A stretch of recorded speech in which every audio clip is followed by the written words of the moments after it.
Welcome to the Candid Bee. Welcome back to our new format of audio only YouTube videos. I know a lot of you reached out to me personally and said that you like this, you're able to multitask, and you really enjoyed the audio only format.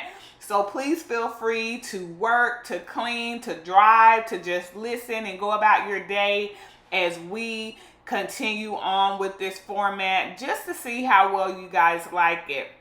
Make sure you like and subscribe, and we'll move forward. As of today, as today's video, as you can see, it's going to be about empty nest talk. It's back to school, so this is mainly going to be for you college parents, you parents of those that are maybe just graduated, of adult children. And I am happy to say that I am the mom of a college graduate. My son graduated in May. Actually, my bonus son graduated last weekend. So this is the first time in 20 plus years that I have not had anything to do with back to school. Everybody that I potty trained, everybody that I walked into their first day of kindergarten officially has a college degree, and I am just so grateful to God. I'm so proud of them. It has just been really a proud moment to look back over this week as everybody else is preparing to back to school.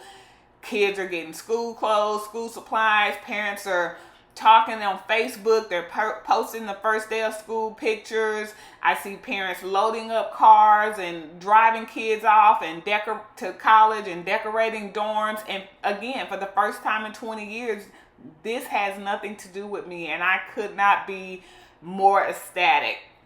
But I wanted to do this video especially for parents of college kids, HBCU kids. You know, I'm an HBCU mom, and those of us that have kids that have just graduated and adult children.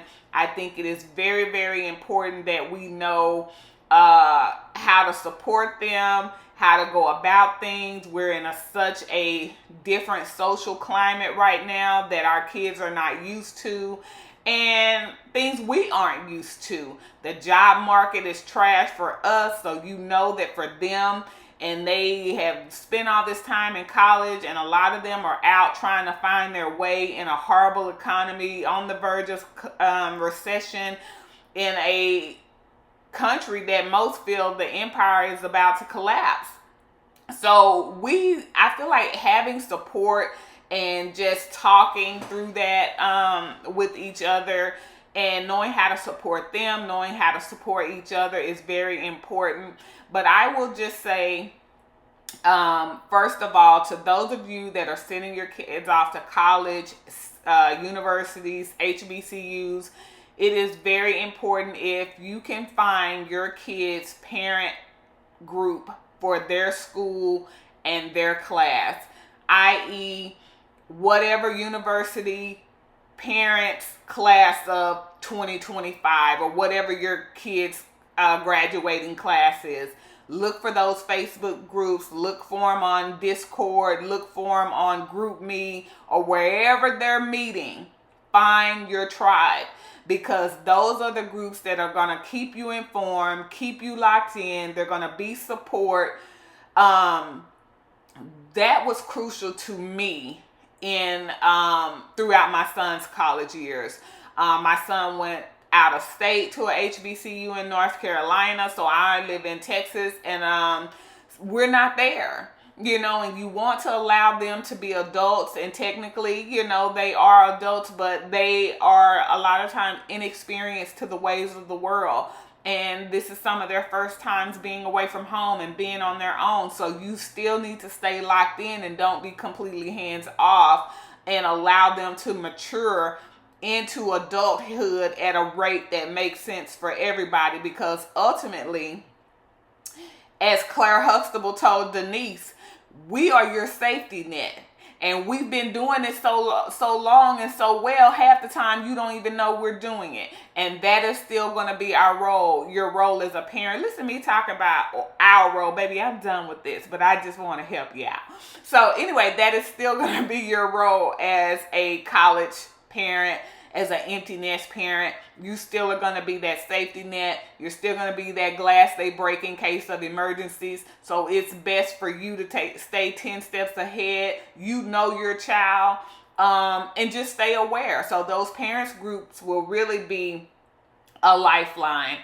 One of the other important things we did, just in talks of getting your kid off to college, for those of you that your kid is not local, you are going to want to lock down and be aware of storage facilities that are good and trustworthy, for them to store their things in the summer if need be. You're gonna, even if you are gonna leave their cars, and they are going on internships or other places where they're not taking their cars, there are storage facilities where they keep their cars over the summer too. So keep all that in mind if they're living in dorms or they're living in apartments and they don't have garages where they can leave their cars over the summer. Start looking into those things. For those of you like myself where kids were going out of state or far from home, like I said, my son went to school in North Carolina. I live in Texas. In the social climate that we're in, there was no way that I was going to allow my son to drive cross country through all of these southern states and possibly come in contact with these racists or anything of the sort. His safety was of utmost importance to me. So in those parent groups, I found a reliable transportation company to ship his car, and we used that same company for the 3-4 years during his time there. And I would ship it in the summer. This time in August, we would ship it to North Carolina. The driver would pick it up and he would drop it off there, and then it would stay there until it was school let out for the summer, and then we would ship it home. And then we would time his flights that once his car was picked up, then it usually would take about a day or so, day and a half sometimes, just depending.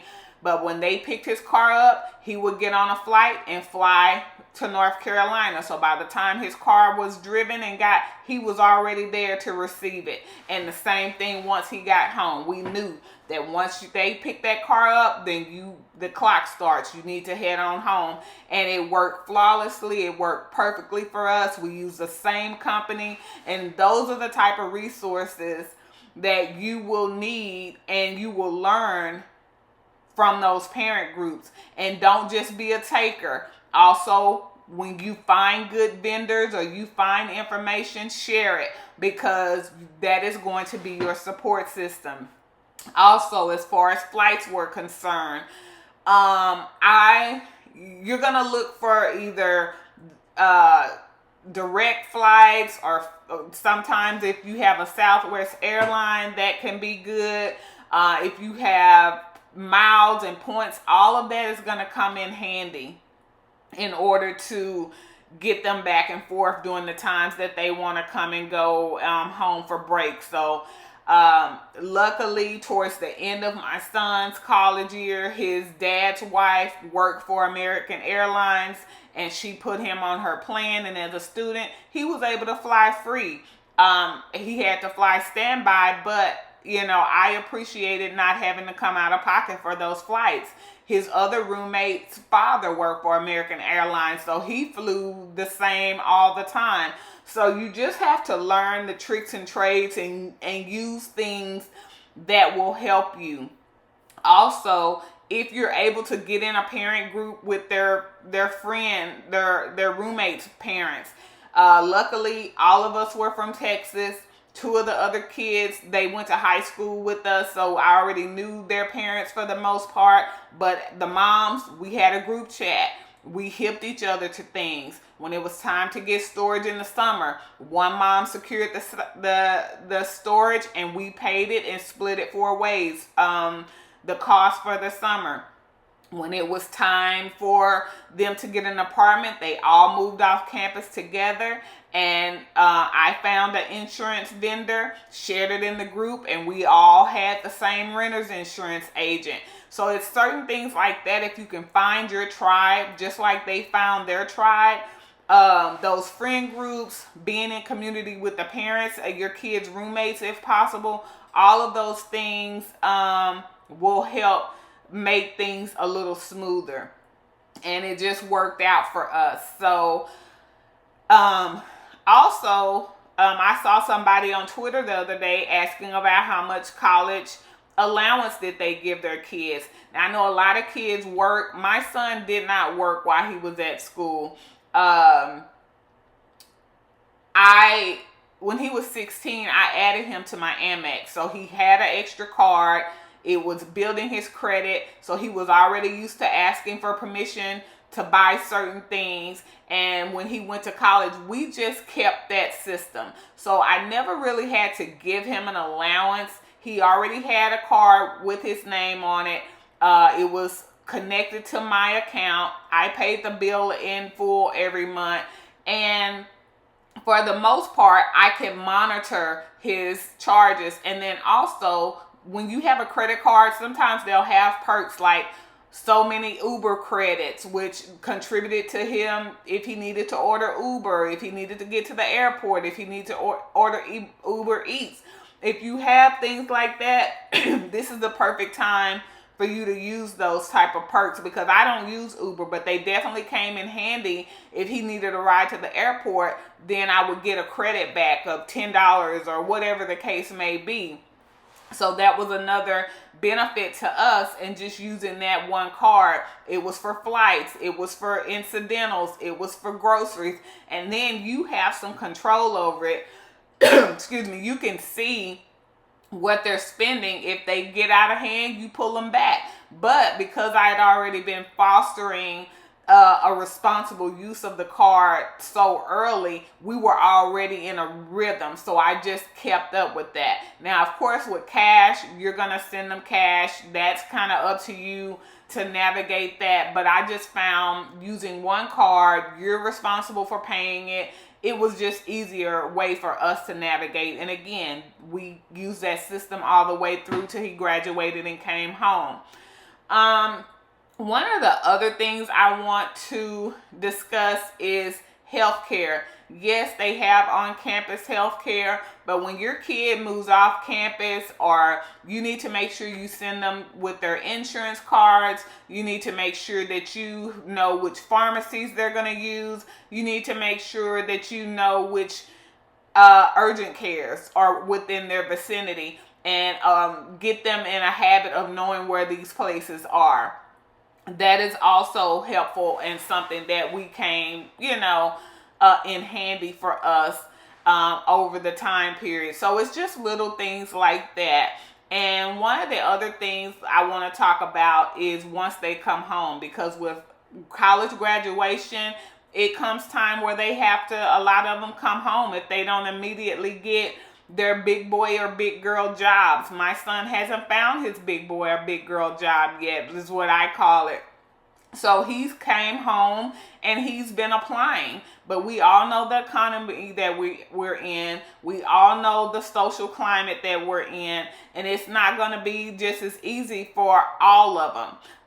And some people say, oh, you're major and this and that. No, because one of his roommates was an engineer and he's had struggled finding a job. I don't know if he's found one yet, but we're praying that all of the kids find careers that are stable. But in this day and time, it doesn't matter what your major is. It doesn't matter what your career field in.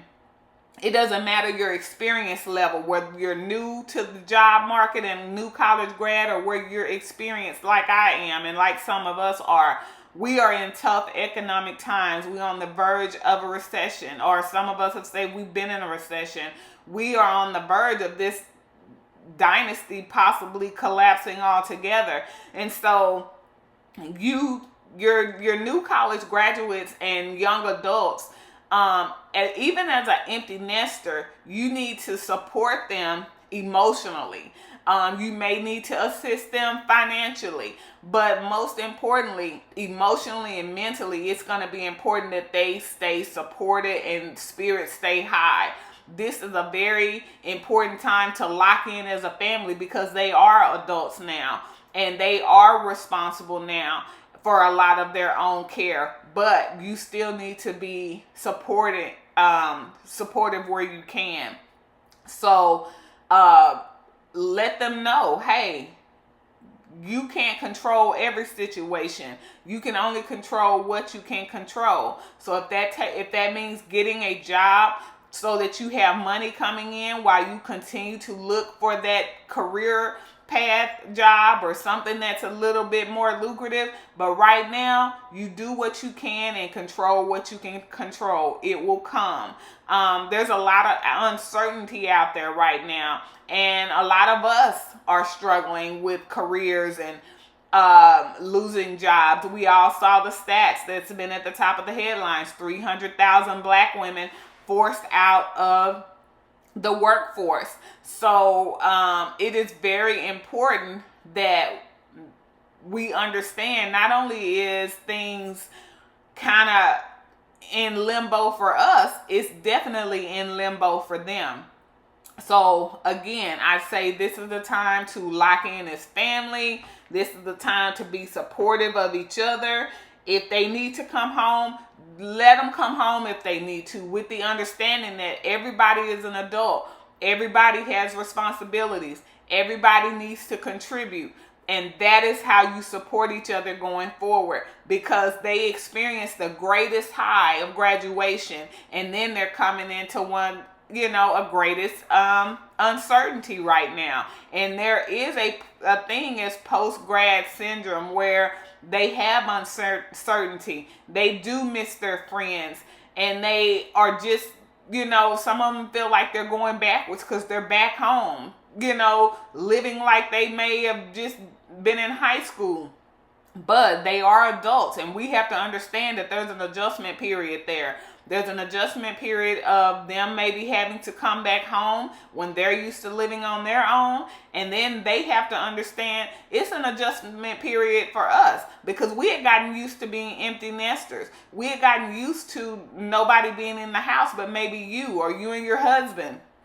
And so it is an adjustment.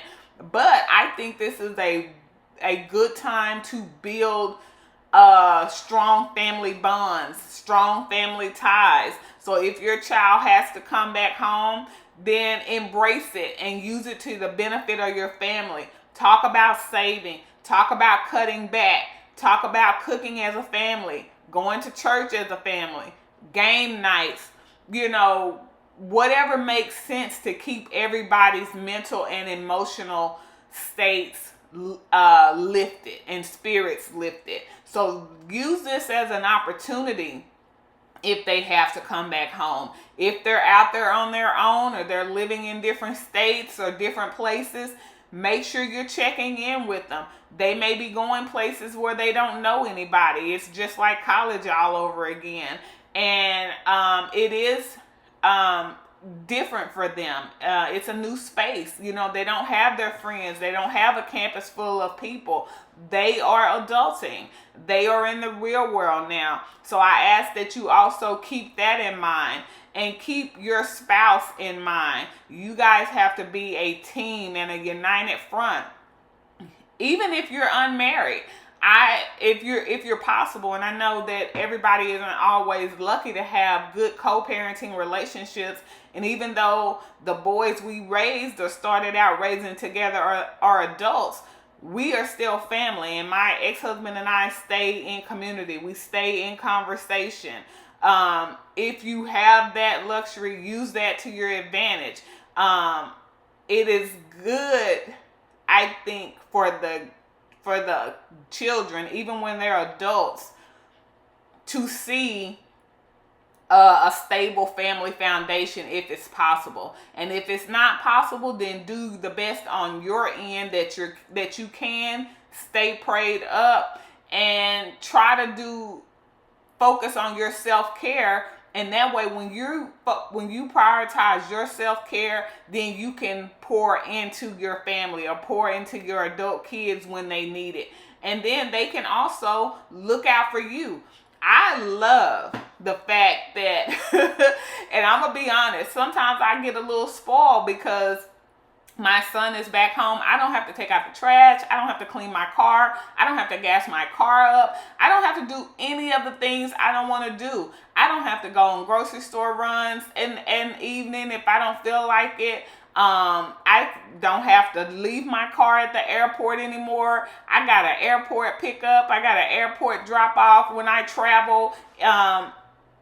It is just a extra sense too of security because I sleep better now, because not only is my bonus son close by, but my son is back in state and close by, so I sleep better at night. Those of us that know, a lot of us don't sleep well excuse me, when our kids are off at college, because you always, I say, call it, you want to be on that first ring in case they call. You want to pick up and be there in case something happens, and there's always a little bit of anxiety, and I don't feel that anymore. He works here. Sometimes he works late at night, and I don't always stay up until he gets home anymore because he's not a kid. I check in, but there is also, since he's been away so long, there's also a little sense of my anxiety that has relaxed because now I know he's close by. So it's little things like that. They're going to take an adjustment. Some things will be pros, some things will be cons. But, excuse me, I still say, this is a good time. This is a great time. This is an exciting time if they're going off to college for the first time. This is an exciting time if they are coming to their own or getting close to graduation. It's an exciting time if they've graduated and they're stepping out into the real world as adults now. But it's also a great time for bonding, seeing them as the adults they are, for you to be able to support them in whichever way they need, but also enjoy your freedom, as a lot of us that don't have to do anything for back to school anymore. A lot of us that, you have your kids nearby, but they're living out on their own. They're making their way in the world, and you have this freedom. So whatever stage you are in with college, with your college or adult children, I say embrace it. Stay up to date information wise, pass along information that could help them, but then also enjoy the freedom. Enjoy where you are in the space also. It's not all about them. I say take your life back. I saw somebody on Thread saying, what do? I've dropped my daughter off for the first time and I miss her and I'm lonely. And this was a black man. And people were chiming in, and I was reading the comments, and my suggestion was enjoy your wife, enjoy your friends, find out what it is that you like to do. And those are the things that I think is important. And women, don't just think that it's all about you. Yes, we're their mothers, but their fathers miss them too. Their fathers need to be part of the equation. They have emotional feels about them. And my ex-husband is much more emotional over the kids than I am, but they have feelings too. So talk about it together. Support each other if you're in good spaces to do so. If you're married, learn your spouse again. Enjoy your spouse. This is the time that you've been waiting on. You have it right now. I say go full speed ahead. Travel if you can, even if it's just in state, even if it's date nights or staycations. If you want to read, if you want to learn a hobby, if you want to get in shape, whatever it is, this is your time to do so, because now your kids are in college. Your kids are adults.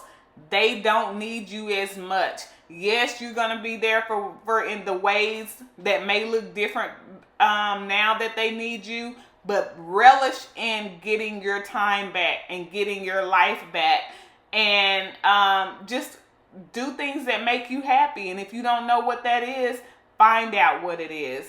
So I'm going to end for now. I look forward to hearing what you guys think, and share some tips if you have them for being an empty nester, being a college parent, being an empty nest parent, being a parent of an adult child or adult children, put it down in the comments. I look forward to reading them. Make sure you like and subscribe, share it if you want to, if you would be so kind to. I want to get to 1,000 subscribers, but we're close to 500 subscribers, so please subscribe.